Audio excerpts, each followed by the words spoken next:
Welcome to Grief Sucks Life After Loss, where we talk all things grief. Thanks for being with us today, and we hope you enjoy this episode. Welcome, Krystal. Thanks for being here with us today. Hi, thank you for having me. You have a story to tell, and we are ready to hear it. I sure do. My name is Krystal Casey, and I am a widow with 5 children. I lost my husband back in 2021 and have been raising my children ever since, trying to manage grief, life, and all of the little things that come up in between. And my story actually starts back when I was a little girl. I went through a series of emotional, physical, sexual abuse when I was younger. Some of it at the hands of my own father. And so growing up, I always was this kind of kid who had her eye on the prize, and I wasn't going to be distracted by drugs. I wasn't going to be distracted by boys. I wasn't going to be distracted by alcohol. I was just going to get the hell out of there. Mm-hmm. And to me, the way out was work and was school. So those were like my focuses. And along the way, in 7th grade, I met this boy who was really cute.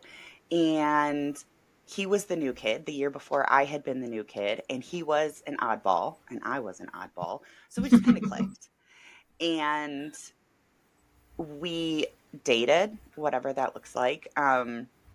When you're a young kid, preteens in the 90s.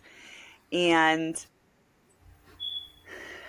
we dated on and off throughout high school. And then after high school, we lost touch for a while. Eventually, we reconnected.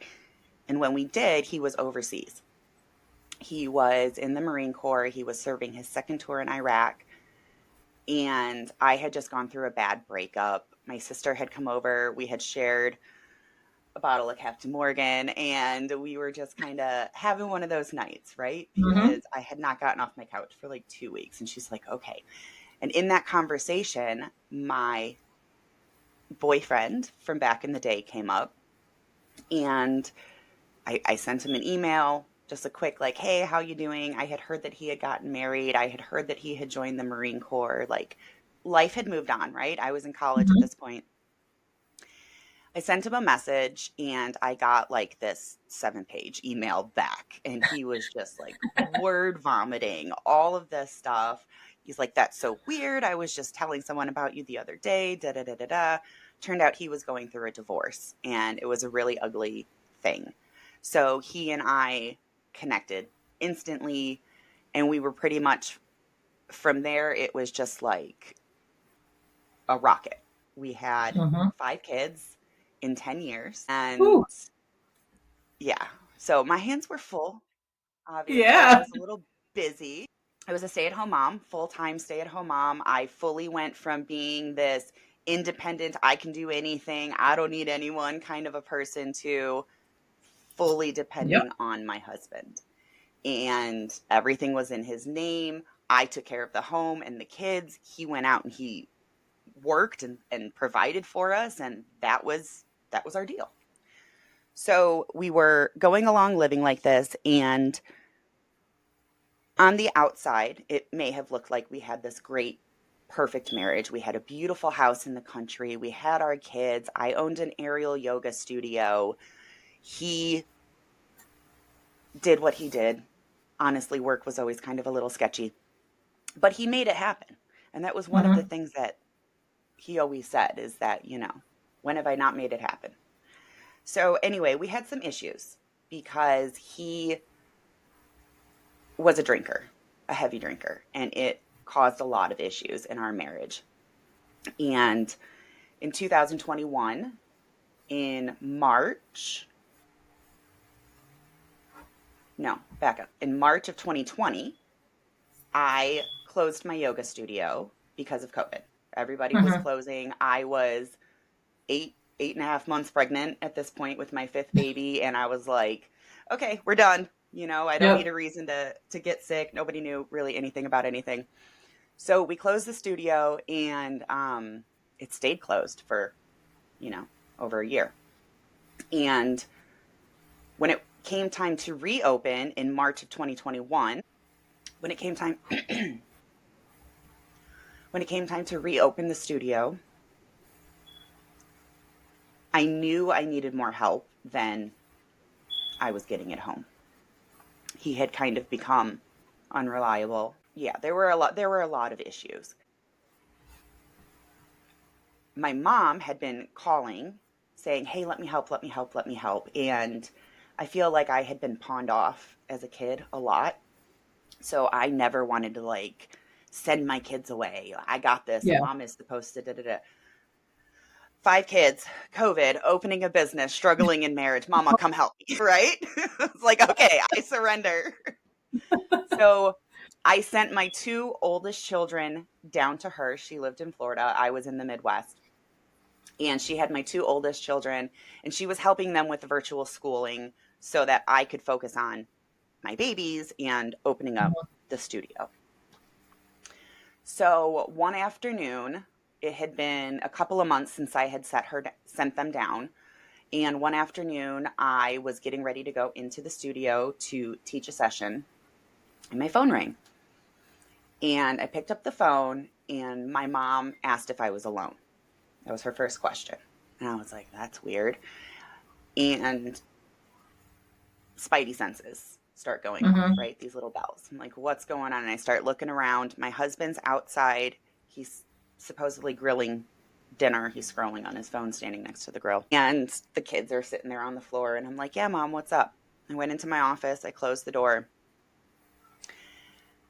And she said, Krystal, he's molesting her. Oh, no. And it took a minute for the words to register and for me to kind of understand what she was saying. And the more she spoke, the more she told me, the more details that she disclosed, the more it sank in that my daughter was absolutely telling the truth. And so at first I froze, and then I realized I had 3 little girls in the living room. So I told my mom I needed to hang up. She told me not to do anything stupid. Promised I wouldn't. Hung up the phone, grabbed the babies, and I put them into my car. And my husband's kind of looking at me, and he's like, where are you going? I'm trying not to make eye contact at this point. And I'm like, oh, I Mhm. have to run into the studio for something. I'll be right back. And he goes, is everything okay? Is everything okay? And I'm like, yeah, yeah, I'll be right back. So I get the babies in. I start pulling away, and I look up to pull out. And our thing when we said goodbye was always to sign, I love you. So he threw up the sign, I love you. And I flipped him off back because I was just starting to, everything was boiling up at Yeah. that point. And then I just peeled out of the driveway and I took off. I actually went and I think I called her. I texted one of my friends along the way and picked her up so that she could help me with the babies. And on the way, I looked into the back seat and I asked my second oldest daughter if anything inappropriate had ever happened with her. And she's like, yeah, why? So I Oh, was like, goodness. what? So at that point, yeah, I was in pure panic, rage, just all of these different emotions, right? So we drive to the police station. He ended up following me there because it was right across from the yoga studio, which I told him I was going to, clearly not thinking. Um, and that was the last time I saw him, was in the parking lot trying to stop me from taking the kids into the police station. And so we brought the kids in, we reported him, and very quickly, like I said, this was in March of 2021, and I filed a restraining order. He broke the restraining order. He was arrested. When he was arrested, he admitted to everything. He was let out on bond, and Then it was early April, I got a call from my stepdad saying that they had found him unresponsive. And he was in a coma for over a week, 11 days, almost 2 weeks. It was a long time. He had no brain activity. And eventually he succumbed to the injuries. He had died from methamphetamines and alcohol. So, like I said, I knew alcohol was an issue. I had no idea about the meth. Yeah. And after that, it just unraveled a whole bunch of sickness. Oh, I can't imagine. The just so many things going on at one time, and then kind of no answers or no, I don't know. That's a whole lot of feelings going on. Absolutely. He had actually written a letter that to this day doesn't make sense to me. I still can't make Mm-hmm. sense of it. But he had been battling some demons of his own that he never admitted to. He took them to his grave, whatever they were. But he left the best parts of him behind in my children. No babies. And that's what I tell them all the time. Excuse me. Do you find it maybe not hard, but do you find, because you guys were still married? We were Separated, still married. obviously. Yeah, like I said, it happened so quickly. I had filed for divorce, but nothing had happened yet. Like I had just Yeah. enough time to get an attorney and get things started, and then Do you find it, because I had a guest the other day and she explained it a little bit differently, that you maybe didn't grieve him, the loss of him, as much because of the incidents, or it was different? it was different. And it's still different. Like when things come up, I'm not necessarily, I don't know. The grief is definitely different. I still feel like, I grieved like all of the natural things, like waiting for him to come home and pull up into the Mm-hmm. driveway like he always did, or, you know, there's nobody laying in the bed next to me, or when I go to make a decision about the kids, he wasn't there to, it was like all of the natural, like, I'm alone in this. This was our plan. This was our whole life. Now what am I going to do? This isn't how it was supposed to be. I mean, he had been the love of my life Right. forever. So there were just so many emotions to process. And as a survivor myself, the first thing that I did was go into survivor mode. It was to Mm-hmm. take care of everyone. It was to take care of everything. And as long as there were logistics to take care of, I was good. I was good, right? But as soon Mm-hmm. as that stopped and we had settled into a new house and a new routine and I was supposed to be living this new normal, I completely lost it. I broke down. I didn't want to be here anymore. And I actually had to call my sister to come and get my kids. And she lined up taking care of them between her and my mom. And I was checked into a hospital for about 11 days because I was just so devastated Mm-hmm. and so disappointed that the cycle had repeated itself when it had been my mission since I was young for that to not happen. And it literally happened right under my nose. So I spent a long time beating myself up, and I spent a long time grieving the betrayal as well as the loss. How did, obviously it affected the kids, how or what did you do to help your kids get through that? Because that was one of my big things, was when my kid's dad died, that was their first big loss. So I'm trying to like do all the right things and make sure that, I don't fail somewhere to help them get through the things. And you have 5 kids. So what did that look like for you? It looked different for each of them Yeah. because each of them was affected differently based on where they were with the trauma. I had the babies who all they knew were, one didn't know anything. She was one. Yeah. The 3-year-old, she didn't really understand. There were the girls who were affected by the trauma. And then my boy, who had a lot of animosity toward his dad because there was a lot of aggression and headbutting in Mm-hmm. their relationship. So it looked different for all of them because they all needed different things at different times. But the one thing that I did do for the three oldest ones, at least, was they all got into therapy right away. And we're still navigating therapy 3 years later. Another thing that we did is we read a lot of books about grief, about loss, about, especially for the younger ones, like what death means and how to explain it to them without scaring them. Mm-hmm. Um, and then we did arts and crafts a lot. And we would do things like write letters to him. And then we'll have like a little fire in the backyard and we'll send the messages up to heaven Okay. or draw pictures. And we still, have conversations. We talk about them all the time. I try to highlight, like I said, like they're carrying, specifically for my children because of the trauma. So they're carrying that burden. My son is a copycat image of his dad. So he doesn't really like being compared to him. So I tried to be like, but no, I was in love with this man forever. There were good things about him. There's a reason that I Yeah. stayed with him for so long, and I try to highlight and point those out to help,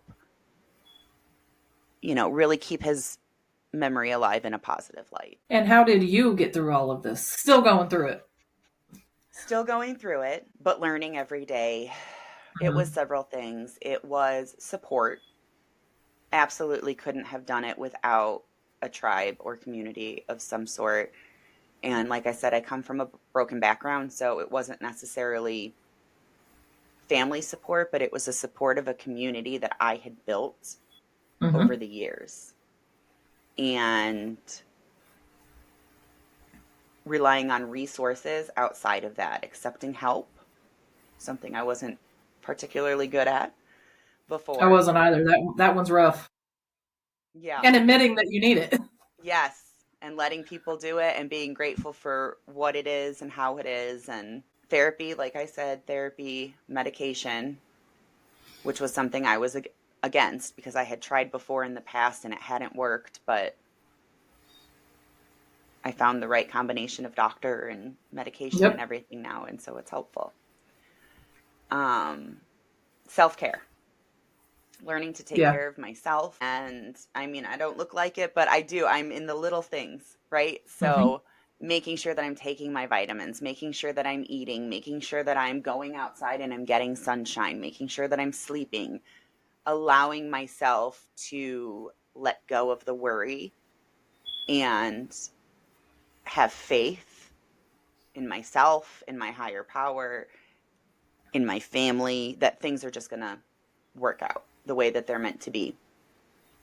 I have to live in my vision and remind myself that I'm here for a purpose. There's absolutely no way that I went through what I went through and my kids went through what they went through for nothing. Mm-hmm. And so I find my purpose in sharing my story and helping others find their voice, reclaim their voice, so that they too can break generational cycles. Because that was the thing. At first, I was really upset that I hadn't broken the cycle, right? And I was like, it was supposed to end with me. This wasn't supposed to happen. But what I realized was that I didn't create this cycle alone, and Mm-hmm. I'm not going to break it alone. It's going to be layers and years and generations, and I'm doing my part because when my daughter spoke up about it, I took action. I did something. When I Yep. spoke up about it as a little girl, I was silenced, and that silence turned into shame that I carried with me all the way into adulthood. So that is what I do now, and that gives me life. That gives me, you know, besides my children obviously, but for them, for the future, for everything.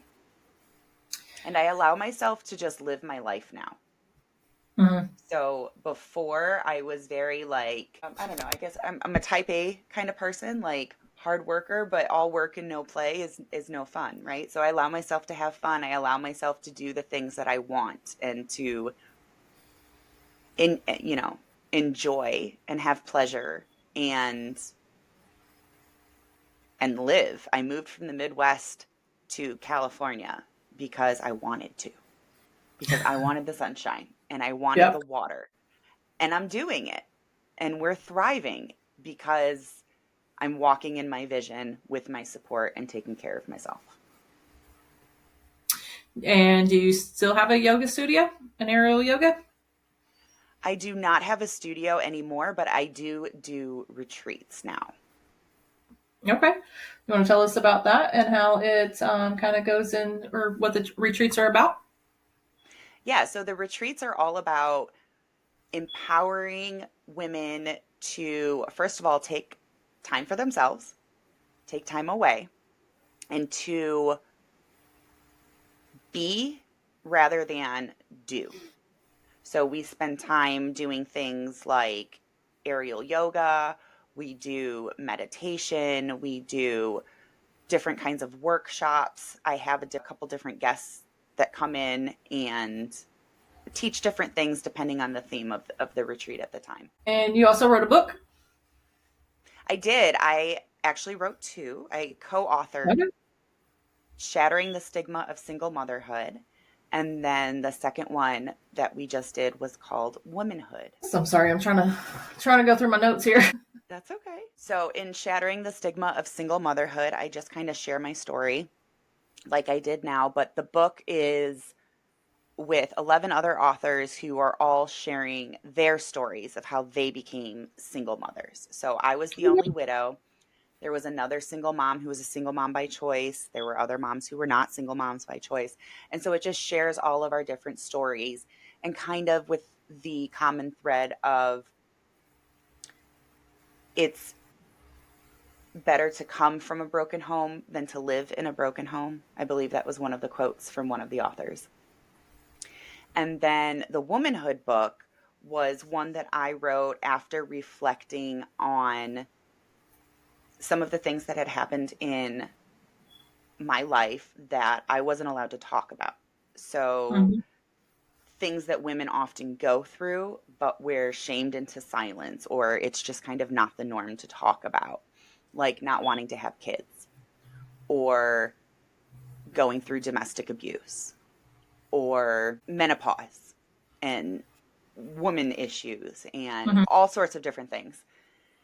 And thinking about my girls, and if I had passed away, I want them to know that they have permission to talk about this and anything else. That is like my big thing. I want my kids to know because one thing that happened was my husband used my silence against me when he was abusing our daughter. He told her what had happened to me because I had never told them. I didn't want to like taint their innocence or whatever. Like Yeah. why would I tell them that kind of stuff? And so I didn't talk about it, but he did. And in doing so, he told her that it was a family secret. I hate those words, they make me cringe. He used that phrase with her and was able to keep the abuse going because of that. So now I am a big advocate of I don't care how uncomfortable or how messy it is, Mhm. we need to talk about it. So I wrote the book, I started a podcast called Taboo Talks, and we talk about all of those things. And this is what I do now. I travel, I tell my story, I speak, I write, and I hope to empower other women to tell their stories. It sounds like you are doing amazing things and helping people in so many different ways. Thank you. And I think after, especially after we go through things that sometimes we just feel like if we can help one person, then it's all worth it. So that that 100%. next person doesn't feel alone or doesn't feel like they can't talk about the things, or because we don't normalize speaking about grief, speaking about trauma, none of that. And all of that needs to be talked about now more than ever. Thank you for doing all of that because that's huge. And a lot of people don't want to share those stories. A lot of people want to shut down and not speak about them. But for those that do, Or like they I said, if you, have. I've had so many women. That's the worst thing. The hardest part for me is so many women have come forward and said, I said something and and nobody listens. they did nothing. Nobody listened. And so that is why, that's what I do. I listen. I'm here to listen.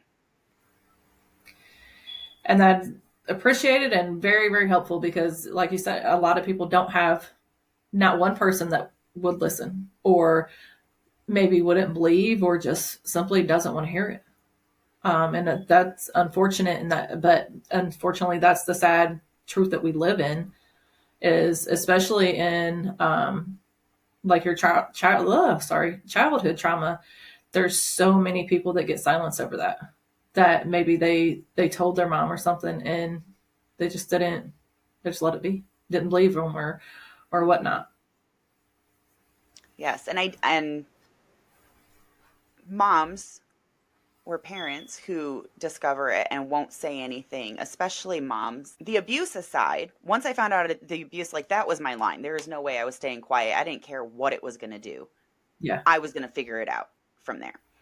But before that, when we were struggling, one of the reasons that I didn't leave was because I felt so stuck. And so, if I leave, where am I going to go? Who am I going to, he's got the power, he's got the money, he's going to take the Mm-hmm. kids, or what, all of these things. How am I going to do all of these things that I'm already struggling with? So one of my goals is to one day start a foundation where we can help women who are in that situation and help them create a plan, safety, Mm-hmm. housing, work, everything that they need. Going back into the workforce after being a stay-at-home mom It's forever, hard. It's so hard. hard. You're like, wait Yes. a minute, what happened to the world? Yep. I had stayed at home with my kids for years, and then I went into work into his business for many years. And then when COVID hit, I was first one to say, okay, I'm going to go home, be with the kids, whatnot. And then I never returned there. So when he had passed in 2021, I had been out of the actual workforce for a long time and he was also the main provider. So trying to go through and be like, oh shit, you have to manage all the bills and figure out all the financials. And then, how are you going to pay for everything? And it's just a lot, period. It is all the time, all the time. But you keep going and you find a way and you have faith and you lean Mm-hmm. on your support. And it's doable. You'll get through it. You just got to keep going. You just got to keep going. Where could our listeners find you? You're on Facebook, which I'll tag everything that you have provided me as well.